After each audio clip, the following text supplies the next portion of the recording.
சாய்ராம் சாய்ராம் சாய்ராம். இந்த வீடியோவை பார்த்து கொண்டிருக்கிற அனைத்து சகோதர சகோதரிகளுக்கும் என் அன்பான வணக்கம். இன்றைய நாள் உங்களுக்கு சந்தோஷமாகவும் நீங்கள் நினைத்தது அனைத்தும் நிறைவேறட்டும்.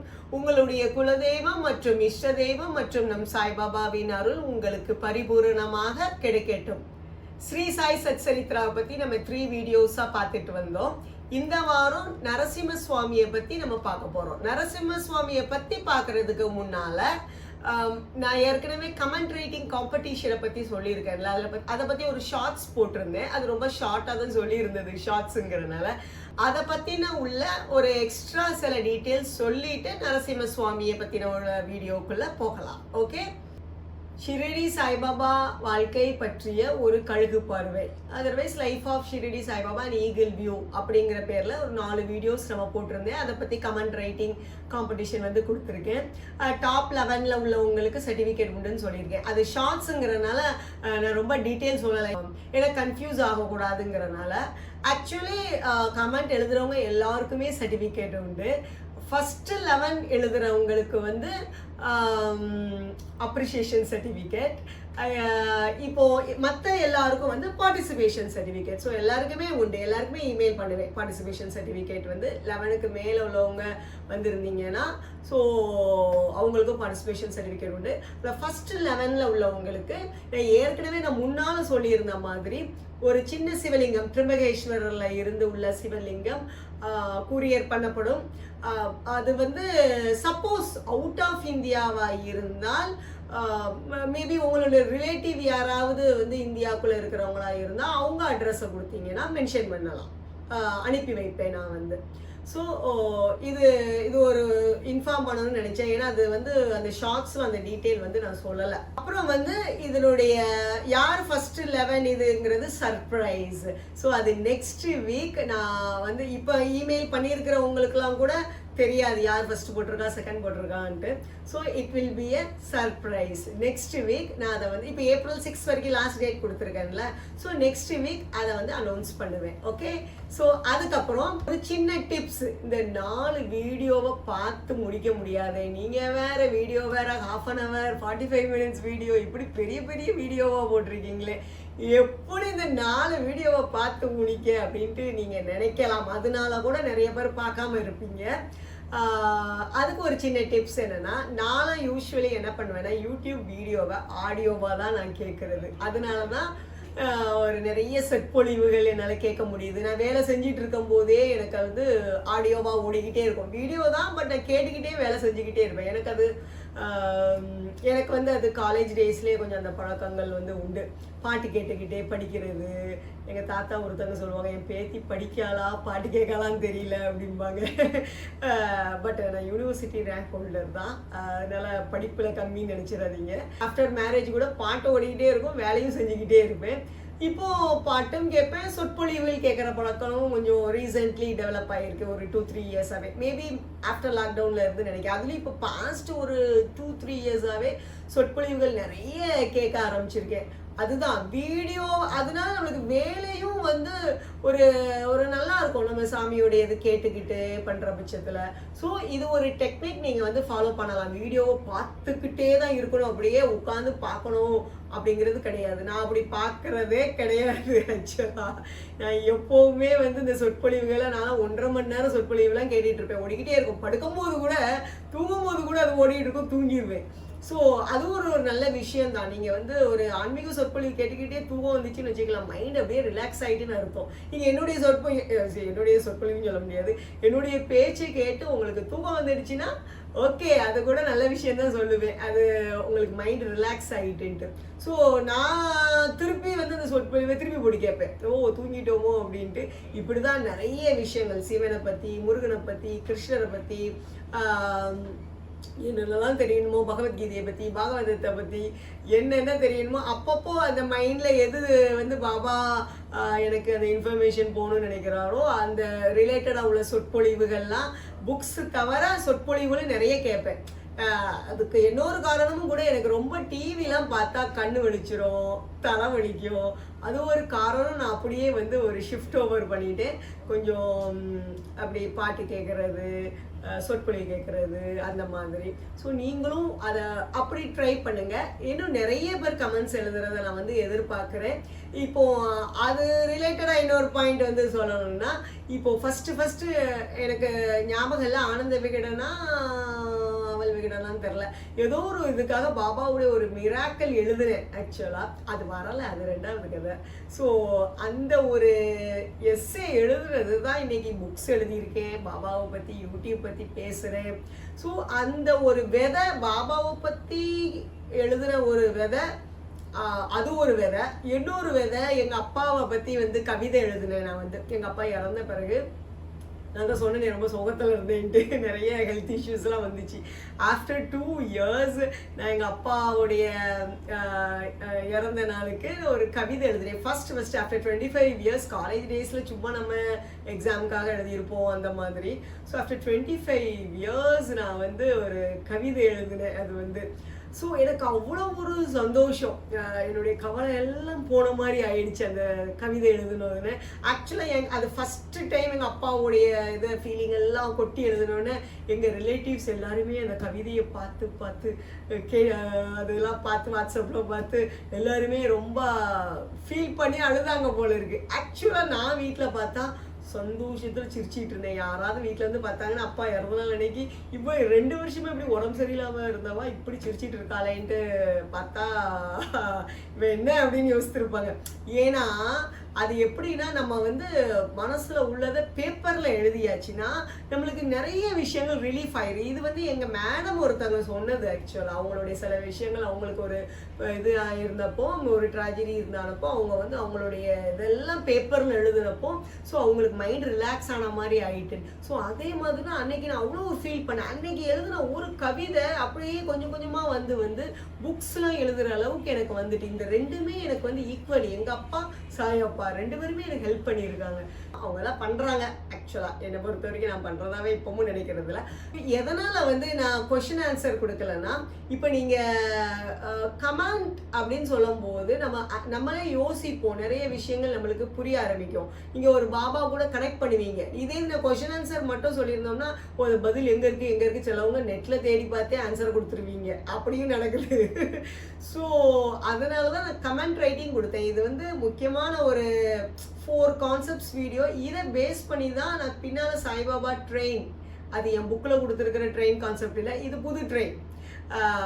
அதெல்லாம் அப்புறம் ரிலீஸ் பண்ணுவேன். நான் வந்து இந்த 4 வீடியோ நல்லா தெளிவாக தெரிஞ்சுதுன்னா நான் அதை பற்றி நான் சொல்லும் போது சில இந்த பேர்கள் எல்லாம் அங்கங்கே மென்ஷன் பண்ணிக்கிட்டே வருவேன். ஸோ உங்களுக்கு என்ன கொஞ்சம் கிளாரிட்டியாக இருக்கும்.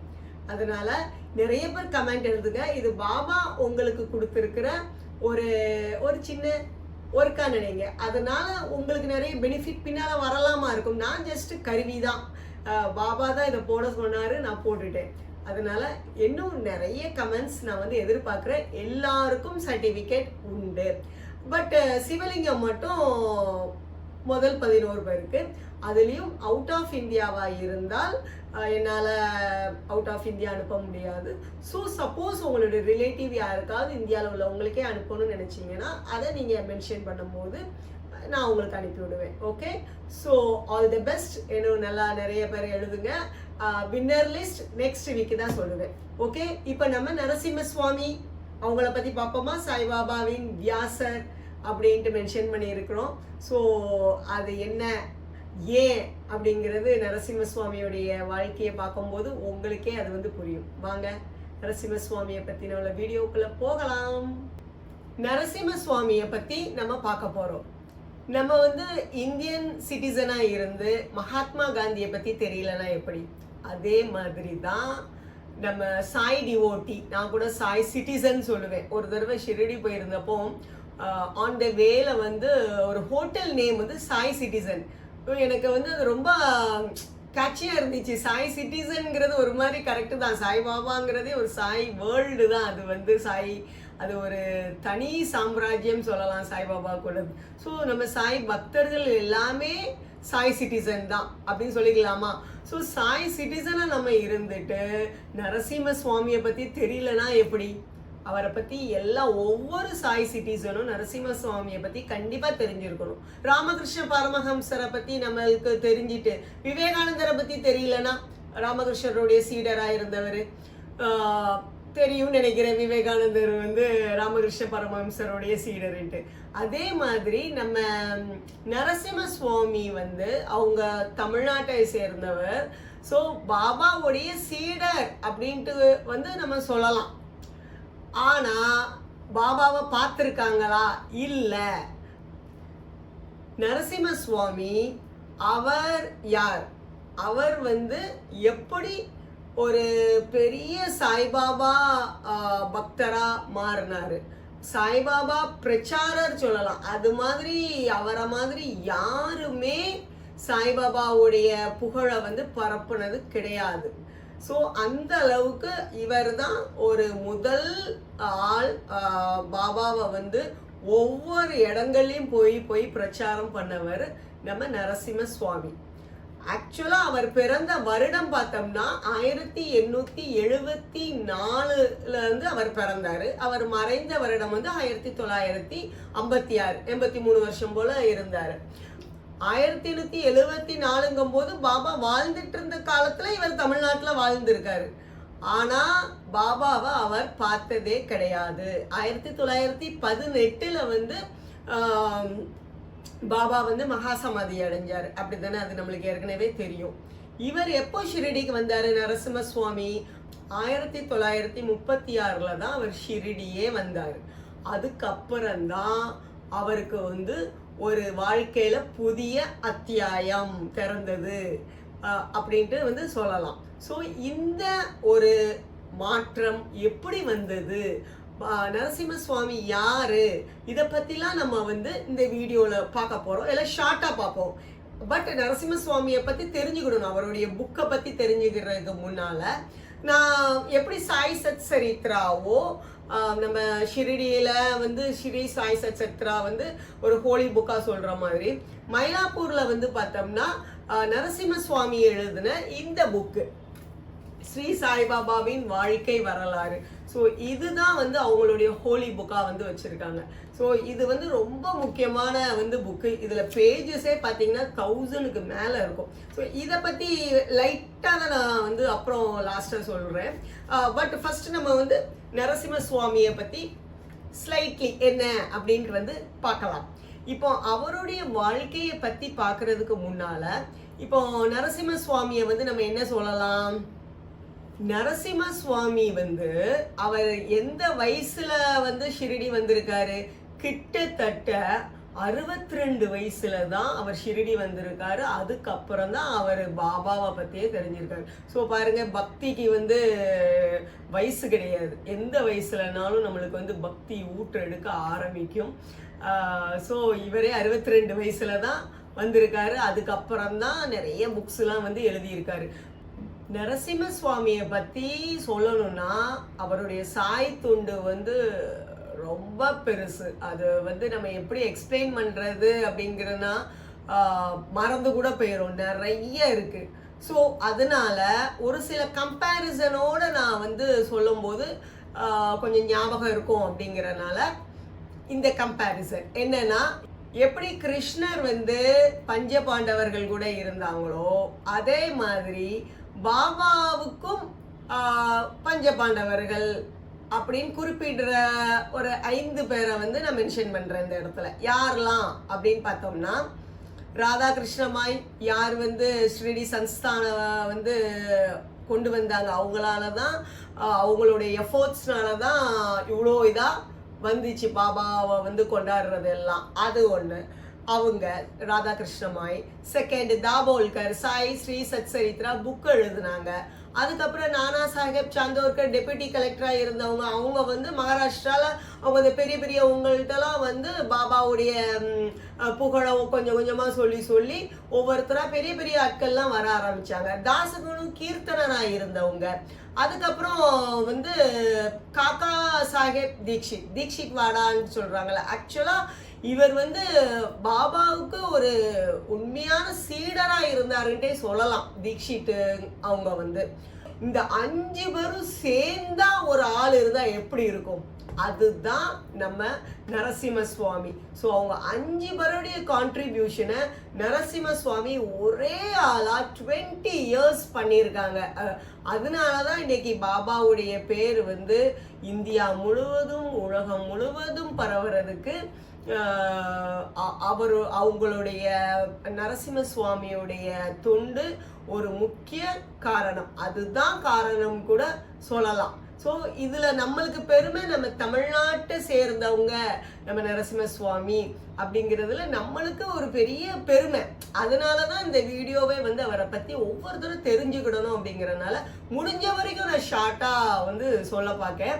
ஏன்னா எனக்கு நரசிம்ம சுவாமியை பத்தி எப்பெல்லாம் அவருடைய புக்கை படிக்கணும், ஒரு சின்ன புக்கு தான், சர்ச் டிஸ்கவர் அண்ட் மிஷன் அப்படிங்கிற புக்கு, சின்ன புக்கு தான். இந்த புக்கை படிக்கிற நேரம்லாம் எனக்கு அப்படி ஒரு இன்ஸ்பிரேஷனாக இருக்கும்.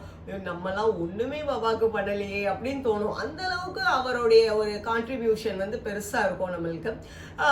ஓகே, இப்போ அவருடைய ஸ்டார்டிங் அது என்ன சேஞ்சினால அவர் ஷிரடி வந்தாருங்கிறது ஒரு ஸ்லைட்டாக தெரிஞ்சாகணும்ல. அந்த ஸ்டோரி வந்து லைட்டாக தெரிஞ்சாதான் அவருடைய ஒரு அவர் மேலே நம்மளுக்கு அந்த ஒரு ரெஸ்பெக்ட் வந்து நம்மளுக்கு வந்து வரும். ஸோ அவர் ஒரு வகையில் வந்து பார்த்தோம்னா நம்ம தமிழ்நாட்டு லோக்மானியா திலக் அப்படின்னு கூட சொல்லலாம். கங்காதர திலக் சொல்லுவோம்ல, பாலகங்காதர திலக். ஸோ அவர் தமிழ்நாட்டு பாலகங்காதர திலக் அப்படின்னு சொல்லலாம். பாலகங்காதர திலக் என்ன பண்ணாங்க, அவங்களுக்கு ஏன் லோக்மானியா திலக்குன்னு பேர் வந்துச்சு? அவங்க தான் வந்து இந்த கூட்டங்கள்லாம் வந்து கூட்டி அரசியல்ல வந்து அந்த சுதந்திர போராட்ட ஒரு தாகத்தை எல்லாருக்கும் வந்து இந்த கூட்டங்கள் கூடி அதை வந்து ஸ்ப்ரெட் பண்ணாங்க, பொலிட்டிக்கல் அவேர்னஸ் கொண்டு வந்தாங்க அவங்க வந்து. ஸோ இந்த பாலகங்காதர திலக் தான் மகாராஷ்டிரால வந்து கணபதி ஃபெஸ்டிவல் கொண்டாடுறதுக்கும் அவங்க தான் காரணம். அந்த கணபதி ஃபெஸ்டிவல் வச்சு அவங்க அந்த பொலிட்டிக்கல் அவேர்னஸ் வந்து கொண்டு வந்தாங்க. அதே மாதிரி தான் இவங்களும். ஸோ நம்ம நரசிம்ம சுவாமியுமே அதே மாதிரி அரசியலை வந்து அவங்க பயங்கர ஒரு பெரிய பிக் ஷாட்டா இருந்தவங்க. எப்படி அப்படியே அரசியல் எழுச்சி பண்ணிட்டு இருந்தவங்க. ஆக்சுவலா சொல்றாங்க நரசிம்ம சுவாமி தான் ஃபர்ஸ்ட் கிராமப்புற மக்கள்கிட்ட போய் இந்த அரசியல் விழிப்புணர்வு கொண்டு வந்தது ஃபர்ஸ்ட் நரசிம்ம சுவாமி தான் சொல்றாங்க ஆக்சுவலா. ஸோ அதை பார்த்து தான் இவங்க எல்லாரும் ஃபாலோ பண்ணதாக கூட சொல்றாங்க. அந்த அளவுக்கு அவர் அரசியல்ல இருந்தவர், அரசியல் எழுச்சி பண்ணிட்டு இருந்தவர் எப்படி சாய் எழுச்சி பண்றதுக்கு மாறினாரு, எப்படி பாலகங்காதர திலக் வந்து பாலகங்காதர திலக் வந்து அரசியலையும் பண்ணாரு, அந்த இதையும் சேர்ந்து நடந்துச்சு ஆன்மீகம். இவர் அப்படி கம்ப்ளீட்லி டிரான்ஸ்ஃபர்மேஷன், அரசியல்ல இருந்து அரசியல் எழுச்சியில இருந்து அப்படியே சாய் எழுச்சிக்கு வந்து வந்துட்டாரு. ஸோ இது வந்து ஒரு பயங்கர பிக் டிரான்ஸ்ஃபர்மேஷன். அவர் வந்து கோயம்புத்தூர்ல பவானிங்கிற இடத்துல பிறந்ததாக சொல்றாங்க. சேலத்துல வந்து அவர் ஒரு வக்கீலா இருந்தார், பயங்கர வக்கீல். அவர் இங்கிலீஷ்லலாம் வந்து அந்த அளவுக்கு அவர் பயங்கர ஃப்ளூயன்சி, இங்கிலீஷ் சான்ஸ்கிரிட்லாம். அவருடைய கேஸ் நடத்துகிற இதையே பார்க்கறதுக்கே ஆட்கள் வருவாங்கங்கிறாங்க. ராஜாஜி எல்லாம் இவங்க கூட இருந்தவங்க, இவங்க கவுன்சிலில் இருந்தவங்க ராஜாஜிங்கிறவங்க. அப்புறம் இவங்க 2 தடவை நரசிம்ம சுவாமி எம்பி மாடல், இப்போ உள்ள எம்பிக்கு ஈக்குவலண்ட்டாக உள்ளது சொல்கிறாங்க. எம்பியில் வந்து அவங்க 2 டைம்ஸ் செலக்ட் ஆகியிருக்காங்க எம்பிக்காக. அதுக்கப்புறம் வந்து அன்னி பெசண்ட் கூட வந்து இந்த மாதிரி இந்த மாஸ் மூமெண்ட்லலாம் சேர்ந்து அவங்களும் பண்ணியிருக்காங்க அந்த ஹோம் ரூல் லீக் மூமெண்ட்டுக்கு. ஸோ இந்த அளவுக்கு அவங்க கொடி கட்டி பறந்துட்டு இருந்தாங்க. நல்ல ஃபேமிலியும் வந்து நல்ல வெல் டு டூ ஃபேமிலி, நல்ல பணக்கார ஃபேமிலி தான். அந்த அளவுக்கு அவங்க வந்து ஒரு என்ன சொல்றது, அவ்வளோ அவங்க வந்து அவங்க பேரும் புகழ் பணம் எல்லாமே அவங்கள்ட்ட இருந்துச்சு. அந்த அளவுக்கு அவங்க வந்து ஒரு பெரிய பாப்புலராக இருந்துட்டு இருந்தவங்க. ஸோ 1921 வந்து அவங்களுக்கு ஒரு பெரிய ட்ராஜடி அவங்க வாழ்க்கையில். 5 பிள்ளைகள் உண்டு அவங்களுக்கு. அதில் லாஸ்ட் 2 ஒரு பையன் பொண்ணு வந்து கிணத்துல விழுந்து இறந்துடுறாங்க. அது ஒரு பெரிய ட்ராஜடி அவங்களுக்கு வந்து அப்படியே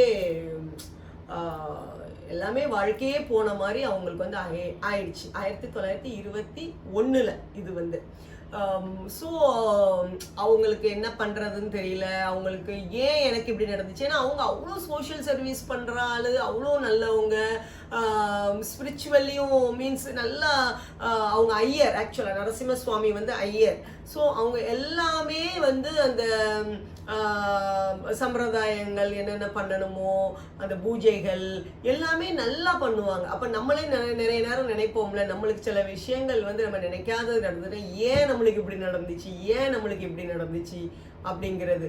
ஸோ அதே கொஷன் இவருக்கும் வந்துட்டு, ஏன் ஃபேமிலிக்கு எனக்கு ஏன் இது நடந்தது அப்படிங்கிற ஒரு கேள்வி அவங்க மைண்டுக்குள்ள வர ஆரம்பிச்சிட்டு. ஸோ என்ன வாழ்க்கையில் இப்போ என்ன சந்தோஷம் அப்படிங்கிறது அவருக்குள்ள வாழ்க்கையில் வர ஆரம்பிச்சிட்டு.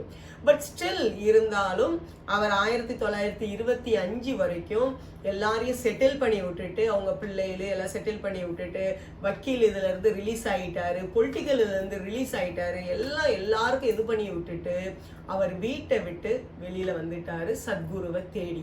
ஸோ வாழ்க்கையில வந்து அவருக்கு வந்து அந்த உண்மையான சந்தோஷம் எது அப்படின்னு தெரியணும் அப்படிங்கிறதுக்காக 1925 அதை நோக்கி ஆன்மீக பாதைக்கு போகணும் அப்படின்ட்டு, ஒரு சத்குரு தனக்கு ஒரு குரு தேவை அந்த அப்படின்ட்டு அவர் வீட்டை விட்டு அவர் வந்து வெளியில வந்துட்டார். ஸோ அவர் என்ன பண்றாரு, வீட்டை விட்டு வெளியில வந்த பிறகு சாரதா மடம் ஸ்ருங்கேரியில உள்ள மடத்துல உள்ள அப்போ உள்ள மடாதிபதி அவங்கள்ட்ட வந்து அவர் தீட்சிதை வாங்குறாரு. அந்த மந்திர உபதேசம் சொல்லுவாங்கல்ல, அவர் பஞ்சாசர மந்திரம் சொல்லுவாங்கல்ல, ஓம் நம சிவாய அப்படிங்கிறது. ஸோ அந்த ஒரு மந்திர உபதேசம் அவருக்கு கொடுக்குறாங்க அந்த அப்போ இருந்த சுவாமிஜி. ஸோ அதுக்கப்புறம் அவங்க வந்து ரமண மகரிஷிகிட்ட போக சொல்கிறாங்க. ஸோ அவர் திருப்பி ரமண மகரிஷிகிட்ட 3 இயர்ஸ் அவர் இருந்தார். அங்கே அவர் தியானம் பண்ணார், எல்லாமே 3 இயர்ஸ் அவங்க கூட இருந்தாங்க.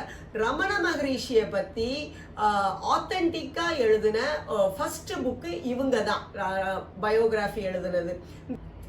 செல்ஃப் ரியலைசேஷன் அப்படிங்கிற புக்கு இவரை நம்ம ரமண மகரிஷியை பற்றியில் உள்ள ஃபர்ஸ்ட் புக். அதுக்கப்புறம் தான் நிறைய புக்ஸ் வந்ததாக சொல்றாங்க. அவங்க எல்லாருமே இந்த புக்கை ரெஃபர் பண்ணி தான் சொல்றாங்க, நரசிம்ம சுவாமி எழுதின புக்கை பார்த்து தான். ஸோ அவர் ரமண மகரிஷியை வச்சு புக் எழுதியிருக்காரு. ஒரு இதில் வந்து சொல்லியிருக்காங்க, ரமண மகரிஷி தான் வந்து சொல்றாப்புல நான் உன்னுடைய குரு கிடையாது அப்படிங்கிற ஒரு இதில் வந்து நான் வந்து பார்த்தேன். உன்னுடைய குரு வந்து உனக்காக வெயிட் பண்ணிட்டு இருக்காரு. ஸோ அந்த டைரக்ஷன் சொல்றாரு, ஷிரடி சைடு உள்ள டைரக்ஷன் அப்படின்ட்டு. ஸோ அதனால அவர் அதை நோக்கி நடந்து போக ஆரம்பிக்கார். அவ்வளோ பெரிய பணக்காரர், இது ஒண்ணுமே இல்லை, எல்லாத்தையும் விட்டுட்டு அவர் வந்து எல்லாமே அப்படி நடந்து போறாரு. அப்படிதான் ரமண மகரிஷி இதுலலாம் ஒரு 3 இயர்ஸ் ஃபுல்லி அப்படி எப்படி இருந்திருப்பாரு யோசித்து பாருங்க அந்த இடத்துலலாம். ஸோ அதுக்கப்புறம் வந்து அந்த வேல கர்நாடகா சைட்ல ஒரு குருவை பார்க்குறாரு, சித்தார்த்துவா சுவாமிஜி அப்படிங்கிறவரு. ஸோ அதெல்லாம் ஒரு அடுத்தடுத்து வருது. பண்டர்பூர்ல போய் இருக்கிறாரு ஒரு 1.5 வருஷம் போல, கிட்டத்தட்ட 20 மந்த்ஸ் போட்டிருக்காங்க. பண்டர்பூருங்கிறது விட்டலுக்கு உள்ளது. நம்ம கிருஷ்ணருடைய அவதாரம் தான் விட்டல். அவதாரம் இல்லை, கிருஷ்ணர் தான், அது ஒரு தனி இது. ஸோ அங்கே இருக்காரு. அங்கேயும் அவரால் வந்து அந்த மனசு வந்து அந்த அந்த இது கிடைக்கல. அவர் தேடி வந்த விஷயங்கள் அவருக்கு கிடைக்கல, அந்த குரு கிடைக்கலங்கிற மாதிரி. அதுக்கப்புறம் அடுத்து இன்னொரு இது போறாரு, இன்னொரு குருவை பார்க்குறாரு, நாராயண மகாராஜுங்கிறது. பூனேல இருந்து ஒரு பக்கத்தில் ஒரு இடத்துல உள்ள நாராயண மகாராஜின்ட்டு. ஸோ அங்கேருந்து மேகர் பாபா அப்படிங்கிற ஒருத்தர்கிட்ட போறாரு. மேகர் பாபாட்ட இருந்து உபாசனி பாபாங்கிறவர்கிட்ட போறாரு. உபாசனி பாபா தான் மேகர் பாபாக்கே பாபா வந்து ஒரு சில விஷயங்கள் வந்து பண்ணியிருக்காரு ஆக்சுவலா. அப்புறம் உபசனி பாபா வந்து பாபா கிட்ட 3 இயர்ஸ் இருந்து வெளியில வந்துட்டார். 4 இயர்ஸ் இருக்க பாபா சொல்லி இருந்தாரு, பட் 3 இயர்ஸ் தான் இருந்தாரு, வெளியில வந்துட்டாரு. சக்கோரின்ட்டு ஷிரடியில இருந்து கொஞ்சம் பக்கத்துல உள்ள இடம் அது வந்து. ஸோ அவர்கிட்ட தான் இவர் கடைசியா வந்து சேர்றாரு. ஸோ எத்தனை பேர் வந்திருக்கு பாருங்க. நரசிம்ம சுவாமி குருவை தேடி போறாங்க. நம்மளுக்கு பாபா நம்மளை தேடி வந்திருக்காங்க. பட் இருந்தாலும் நம்மளுக்கு அதனுடைய அருமை தெரியலன்னு தான் நான் வந்து சொல்லுவேன். பாபாவை வந்து நம்ம கரெக்டா நம்மளுடைய ஒரு குருவா, வாழ்க்கையுடைய குருவா நினைச்சு நம்ம ஃபாலோ பண்ற பட்சத்துல நிறைய விஷயங்கள் வந்து நம்மளுக்கு நம்ம வாழ்க்கைய நம்மளை வந்து செதுக்குவார் அவர் வந்து. அதுக்கு தான் நம்மளுக்கு வந்து சத்குரு தேவை. ஸோ நம்மளுக்கு இப்போ சத்குரு தானாலே வர்றாரு, நம்ம தான் அதை கரெக்டாக யூட்டிலைஸ் பண்ணுறது நம்ம கையில் தான் இருக்குது. இப்போ இவர் தேடி போறாரு. நம்ம நரசிம்ம சுவாமி வந்து உபாசனி பாபா அவரை பத்தியும் புக் எழுதியிருக்காரு. ஸோ ஒரு ஸ்டேஜ்ல உபாசனி பாபாவும் தன்னுடைய சத்குரு இல்லை அப்படிங்கிறது அவர் வந்து ஃபீல் பண்றாரு. ஸோ கடைசியில வந்து ஓகே நம்ம வந்து தமிழ்நாட்டுக்கே போயிடலாம் அப்படின்ட்டு ட்ரெயின் ஏற போகும்போது அப்போ ஒருத்தர் வந்து சொல்றாரா, நீங்க போய் ஷிரடியில இந்த ஷிரடி சாய்பாபா அவங்களுடைய மகா சமாதி இருக்கு, பாபாவுடைய மகா சமாதி, அங்க போய் பாருங்க, அவங்கள போய் பாருங்கன்னு ஒருத்தர் சொல்றாரு போல இருக்கு. அவர் ட்ரெயின் ஏற போற டைம்ல வந்து இவர் வந்து அவரை பொறுத்த வரைக்கும் ஒரு உயிரோட இருக்கிற ஒரு குரு தான் அவருக்கு தேவை. இவர் மகா சமாதி ஆயிட்டாரு, அவரை போய் நம்ம என்ன பார்க்க, மகா சமாதி ஆனால போய் நம்ம என்ன பார்க்க, நம்மளுக்கு நடமாடும் குரு. நம்ம எல்லாரும் அப்படித்தானே நினைக்கிறோம். அப்படிதான் நிறைய பேர் வந்து தேவையில்லாம ஒரு போலி குருட்ட போய் மாட்டிக்கிறாங்க. நம்மளுக்கு நடமாடும் குரு தான் தேவை அப்படின்ட்டு நினைச்சு இந்த காலத்துல உண்மையான குரு யாரு நம்மளால கண்டுபிடிக்க முடியல. ஆனா பாபா வந்து இப்பவும் நரசிம்ம சுவாமியுடைய வாழ்க்கையே அதுக்கு வந்து உதாரணம். நம்மளுக்கு வந்து பாபா அவர் மகா சமாதி ஆன பிறகு எப்படி நரசிம்ம சுவாமிக்கு ஒரு சத்குருவா அவர் இருந்திருக்காரு அப்படிங்கிறது நரசிம்ம சுவாமி சொல்லியிருக்காரு. நான் அதை வந்து இப்போ அப்புறம் சொல்றேன். ஸோ இப்போ இவர் முடியாதுங்கிறாரு, அவர் திருப்பி திருப்பி கம்பல் பண்றாரு. அது யாரு வந்தான்னு யாருக்கு தெரியும், பாபாவே வந்திருப்பாரா இருக்கும் அவருக்கு வந்து அப்படி அவரை வந்து பிடிச்சு இழுக்கிறதுக்கு. ஸோ ஃபைனலி ஓகே அவர் திருப்பி திருப்பி சொல்றதுனால ஓகே ஷிரடி போயிடுவோம் அப்படின்ட்டு ஷிரடியில் அவர் போறாரு. போய் அங்க மகா சமாதி முன்னால போய் நிற்காரு. மகா சமாதி முன்னால போய் நின்ன உடனே ஒரு புக்ல போட்டிருக்காங்க, அமைதியா நின்னாரு. பாபா வந்து அவருக்கு அந்த பாபாவுடைய இது புரிஞ்சுதுங்கிற மாதிரி. ஸோ ஒரு இதில் வந்து போட்டிருக்காங்க, அவர் அப்படியே பாபா முன்னால் நிற்கும் போது அப்படியே அந்த வெளிச்சம் பாபாட்ட உள்ள அந்த வெளிச்சம் அப்படியே அவர் உடம்புல வருது. ஒரு எலக்ட்ரிக் கரண்ட் பாஸ் ஆன மாதிரி அவர் உடம்பெல்லாம் வந்து இருக்கு. ஸோ அவருக்கு கண்டிப்பாக அது நடந்திருக்கும். ஏன்னா அவர் ஏற்கனவே ரமண மகரிஷிட்டெல்லாம் இருந்து ஒவ்வொரு மகான்கள்ட்டையும் இருந்து இருந்து இருந்து இருந்து ஸோ அவர் ஓரளவுக்கு ஆன்மீகம் இதில் வளர்ந்து வந்துக்கிட்டே இருக்கார். கடைசியா யாருக்கிட்ட வரணுமோ அவர்கிட்ட வந்து வந்துட்டார். சுவாமிஜி வந்து கல்கத்தால 1941 நடந்த ஒரு மீட்டிங்ல வந்து அவர் என்ன பேசியிருக்காருன்னா, நான் ஷிரடி வர்ற வரைக்கும் என்னுடைய பசி, என்ன பசி, ஆன்மீக உணவுக்கான பசி வந்து திருப்தி அடையவே இல்லை, அடங்கவே இல்லை பசி, ஆன்மீக பசி அப்படின்ட்டு. ஸோ ஷிரடிக்கு வந்த பிறகு நிறைய நான் நினைச்சதை விட என்னால் நிறைய எடுக்க முடிஞ்சுது. கடைசியில் நான் என்னுடைய சத்குருவை கண்டுபிடிச்சது, யுரேக்காம்பாங்களே அப்படி கடைசியில் நான் வந்து என் சத்குருவை கண்டுபிடிச்சிட்டேன்.